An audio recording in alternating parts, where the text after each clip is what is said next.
السلام علیکم۔ آج بدھ ہے، اکتوبر کی 18 تاریخ۔ پاکستان میں اس وقت شام کے 7، بھارت میں 7:30، اور یہاں ہمارے اسٹوڈیوز کی گھڑیوں میں صبح کے 10 بج رہے ہیں۔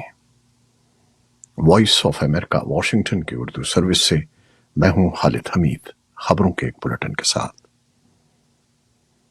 غزہ میں الاہلی ہسپتال پر ہونے والے میزائل حملے کے نتیجے میں غزہ کی وزارت صحت کے مطابق کم از کم 500 افراد موت کے منہ میں چلے گئے ہیں۔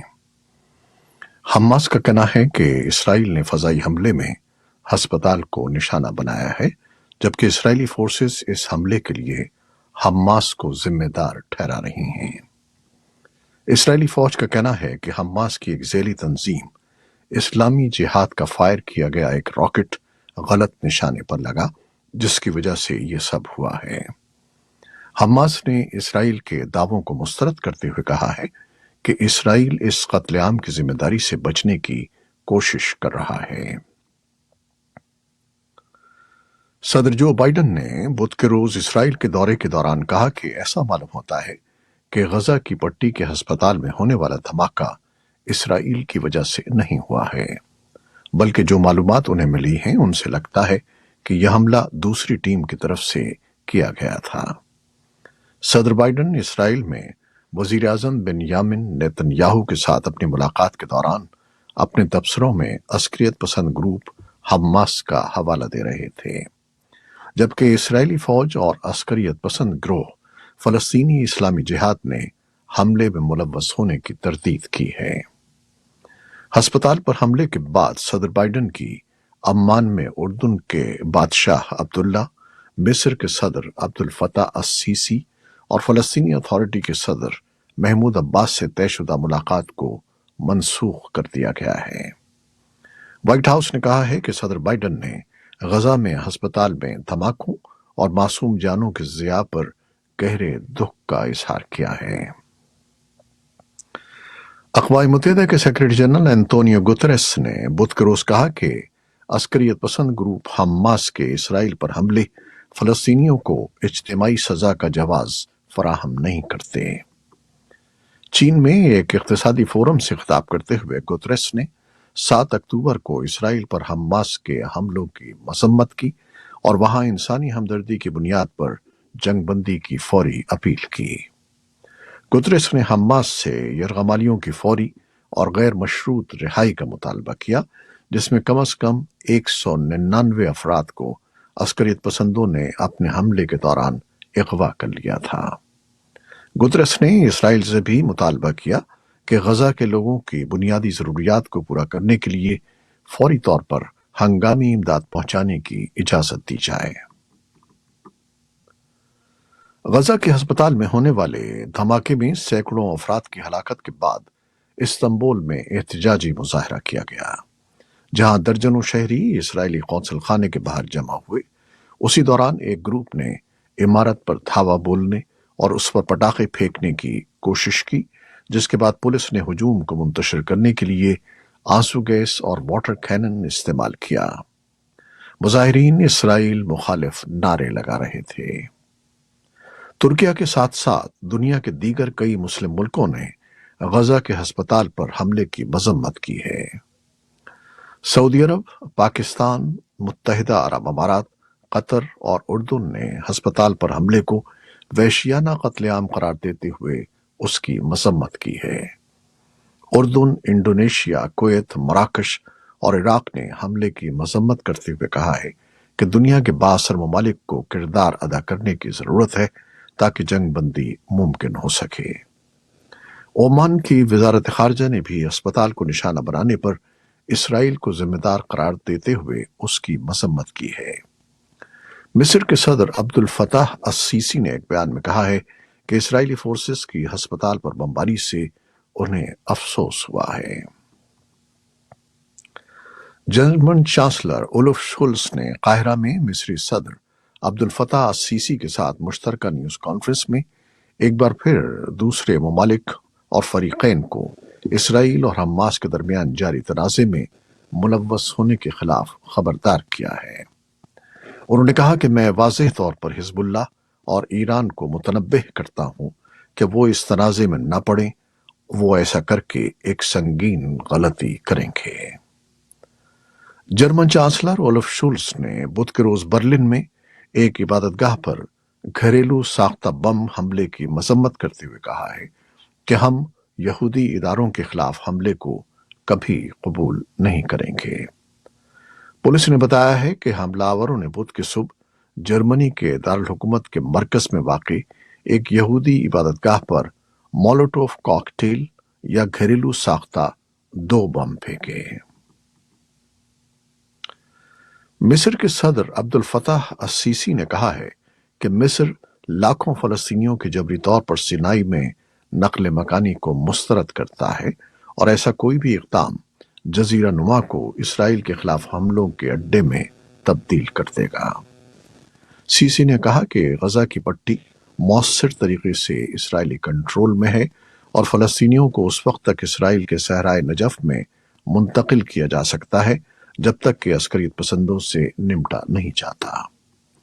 مصر کے جزیرہ نما سینائی اور غزہ کی پٹی کے درمیان سرحد فلسطینی سرزمین سے واحد زمینی گزرگاہ ہے جس پر اسرائیل کا کنٹرول نہیں ہے۔ روسی صدر ولادیمیر پوٹن نے کہا ہے کہ ان کی چینی ہم منصب شی جن پنگ کے ساتھ 3 گھنٹے تک بات چیت ہوئی ہے۔ بدھ کو بیجنگ میں گفتگو کرتے ہوئے انہوں نے کہا کہ دونوں نے دوطرفہ تعاون اور مشرق وسطی پر تبادلہ خیال کیا۔ دونوں رہنماؤں نے دی بیلٹ اینڈ روڈ انیشیٹو کی 10ویں سالگرہ کے موقع پر ایک فورم کی سائیڈ لائن پر چین کے عظیم عوامی ہال میں بات چیت کی۔ صدر پوٹن نے اپنے ابتدائی کلمات میں کہا کہ موجودہ مشکل حالات میں خارجہ پالیسی میں قریبی ہم آہنگی خاص طور پر ضروری ہے۔ دونوں رہنماؤں نے کہا کہ دوطرفہ تجارت اس سال ریکارڈ $200 بلین تک پہنچنے کی راہ پر گامزن ہے۔ عالمی برادری نے یوکرین میں روس کی مہم میں خود کو ایک غیر جانبدار ثالث کے طور پر پیش کرنے کی بیجنگ کی کوششوں کو بڑے پیمانے پر مسترد کر دیا۔ یوکرینی حکام نے بدھ کو کہا ہے کہ زاپورژیا شہر میں روسی میزائل حملے میں کم از کم 2 افراد ہلاک اور 5 زخمی ہو گئے ہیں۔ یوکرین کے صدر ولادیمیر زیلنسکی نے کہا کہ میزائل نے 5 منزلہ رہائشی عمارت کو نشانہ بنایا اور 8 اپارٹمنٹس کو تباہ کر دیا۔ زاپورژیا کے علاقائی گورنر یوری مالاشکو نے کہا کہ روس نے بدھ کی صبح 6 میزائلوں سے اس علاقے کو نشانہ بنایا۔ مالاشکو نے کہا کہ روسی ڈرونز اور توپ خانے سے اس علاقے میں فائر بھی کیا گیا۔ یوکرین کی وزیر داخلہ ایہور کلیمنکو نے کہا کہ ایک اور روسی حملے میں ایک خاتون ہلاک اور دنیپرترسک میں 4 دیگر افراد زخمی ہو گئے۔ روسی صدر ولادیمیر پوٹن نے بدھ کو کہا کہ امریکہ کی جانب سے یوکرین کو طویل فاصلے تک مار کرنے والے ATACMS میزائل فراہم کرنا واشنگٹن کی غلطی تھی اور خبردار کیا کہ یہ میزائل فرنٹ لائن کی صورتحال کو تبدیل نہیں کر سکتے۔ وائٹ ہاؤس نے منگل کو تصدیق کی کہ اس نے یوکرین کو طویل فاصلے تک مار کرنے والے میزائل فراہم کیے ہیں۔ امریکی ذرائع ابلاغ نے ایک امریکی اہلکار کا حوالہ دیتے ہوئے کہا کہ یوکرین کو فراہم کیے جانے والے ATACMS کی زیادہ سے زیادہ رینج تقریباً 160 کلومیٹر ہے۔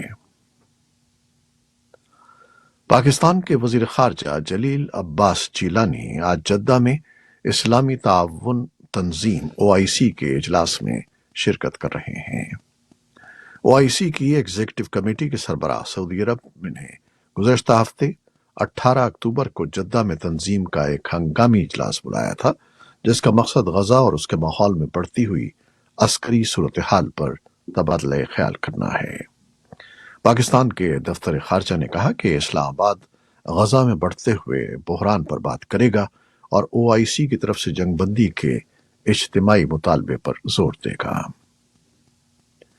اقوام متحدہ کے ماہرین کا کہنا ہے کہ پاکستان کو فوری طور پر 14 لاکھ افغان شہریوں کو اپنے ملک واپس بھیجنے کا منصوبہ منسوخ کرنا چاہیے۔ پاکستان کئی دہائیوں سے لاکھوں افغانوں کی میزبانی کر رہا ہے، اور حال ہی میں حکومت نے اعلان کیا تھا کہ ایسے تمام غیر ملکی شہریوں کو 1 نومبر تک ملک چھوڑنا ہوگا جن کے پاس دستاویزات نہیں ہیں، ورنہ انہیں ملک بدر کر دیا جائے گا۔ اس منصوبے سے خصوصاً وہ 14 لاکھ سے زیادہ افغان شہری متاثر ہوں گے، جن میں بہت سے ایسے لوگ بھی شامل ہیں جو انسانی حقوق کے سنگین خدشات اور افغانستان کی بدحال صورتحال کی وجہ سے تحفظ کی تلاش میں پاکستان چلے گئے تھے۔ بھارتی سپریم کورٹ کی جانب سے ہم جنس پرستوں کی شادی کو قانونی درجہ دینے سے انکار کے فیصلے پر ملک بھر کے ہم جنس پرست جوڑوں، LGBTQ برادری اور ان کے حقوق کے لیے سرگرم کارکنوں اور اداروں نے مایوسی کا اظہار کیا ہے۔ تاہم انہوں نے اپنی لڑائی آگے جاری رکھنے کا عزم ظاہر کیا ہے۔ سیاسی جماعتوں نے فیصلے کا خیر مقدم کیا ہے اور کہا ہے کہ انہیں خوشی ہے کہ عدالت نے پارلیمانی اصولوں کی بالادستی کو تسلیم کیا ہے۔ خیال کیا جاتا ہے کہ درخواست گزاروں کی جانب سے فیصلے پر نظر ثانی کی اپیل کی جائے گی، اور انہیں امید ہے کہ کوئی بڑا بینچ سماعت کرے گا اور ان کے حق میں فیصلہ کر دے گا۔ یہ تھی وہ خبریں جو فیس بک لائیو پر ہم نے آپ کے لیے پیش کی۔ ہماری ویب سائٹ، یوٹیوب اور پوڈ کاسٹ پر یہ بلیٹن آپ کے لیے پوسٹ کر دیا جاتا ہے۔ آپ ہمارے بلیٹن کو شیئر کرتے ہیں اور اپنے کمنٹس میں اپنی محبتوں کا اظہار کرتے ہیں، جس کے لیے ہم آپ کے فرداً فرداً مشکور ہیں۔ اپنی ان محبتوں کو جاری رکھیے گا۔ نیوز پروڈیوسر عائزہ عرفان اور نیوز ایڈیٹر ندیم یعقوب کے ساتھ خالد حمید کو اب اجازت دیجیے گا۔ اللہ حافظ۔